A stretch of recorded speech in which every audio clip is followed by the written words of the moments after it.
l'ensemble du monde pour que Dieu nous accorde la victoire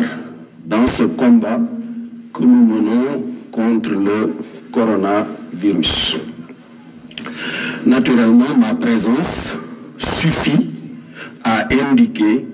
notre totale adhésion à la démarche du président de la République d'associer l'ensemble des fils du pays, au-delà de la classe politique, la classe religieuse, les artistes, les journalistes, tous les fils du pays doivent être mobilisés. Il doit y avoir une mobilisation générale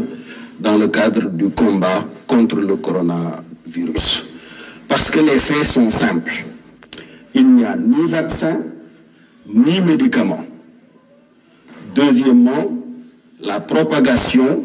passe par le contact entre les hommes. Et il est préférable de prévenir plutôt que d'attendre d'être obligé de guérir, et d'ailleurs de le faire avec difficulté. Je pense que le cas de l'Italie prouve à suffisance que les systèmes de santé, même des pays développés, peuvent être rapidement débordés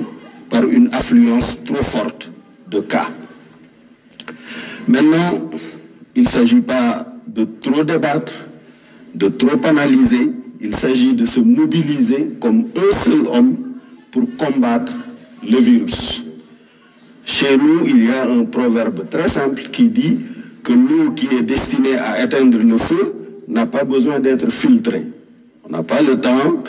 de trop débattre. Il s'agit d'une mobilisation générale contre la maladie. Et c'est dans ce cadre que s'inscrit l'appel du président de la République auquel nous avons souscrit. Et bien sûr, cela se prolongera au niveau de l'Assemblée nationale où nous appelons tout le monde à voter la loi d'habilitation, bien évidemment, qui permettra au président de la République d'avoir tous les outils nécessaires pour mettre en œuvre le plan Force Covid-19. D'abord, ginnaaw bu ñu nuyoo askan wi yëpp di nuyu mbokku Sénégal yi ci biir réew mi ak yi ci diaspora bi li ñuy njëkk a def mooy ñaan suñu borom mu wàcce saafara su faj jàngoro ji wàcceel ñu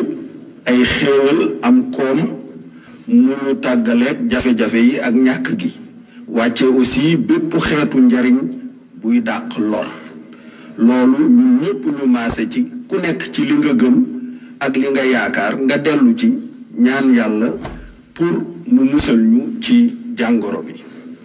li nga xam ni lii président de la République def na ko muy woo ñëpp askan wi yëpp yamul rek ci leader politique puisque jàngoro bi moom ñëpp la concerné xeex bi ñëpp la concerné te jàngoro bi daf cee am loo xam ni lii lu simple la mooy amuñu vaccin amuñu garabam te it jàngoro bi amul tànk amul laaf nit moo koy jox nit donc sorewante gis ngeen bi ñu ñëwee dañoo dandante puisque loolu la situation bi laaj mesures yi ñuy jël yëpp pour fagaru la pour fegu la avant ñuy obligé di faju ndax système de santé bi même bu doon système de santé bu baax ak pays développé bu malade yi baree rek jaaxle daal di tàbbi gis ngeen situation bi am Italie donc ñun ñëpp ñoo war a mobiliser nekk benn jëmm pour xeex jàngoro bi di ñaan yàlla mu musal ñu ci di xalaat bu baax itam suñu mbokk yi nga xam ni ñoo nekk ci diaspora bi di bëgg ci li nga xam ni président bàyyi na leen xel ci biir programme bi puisque ñoom ñoo daan liggéey di yónnee Sénégal tey ñu nekk ci confinement nekk ci ay jafe-jafe yu metti donc ñoom tamit jar nañoo bàyyi xel ci jumtukaay yi nga xam ni ñoo ngi koy fexe pour xeex jàngoro bi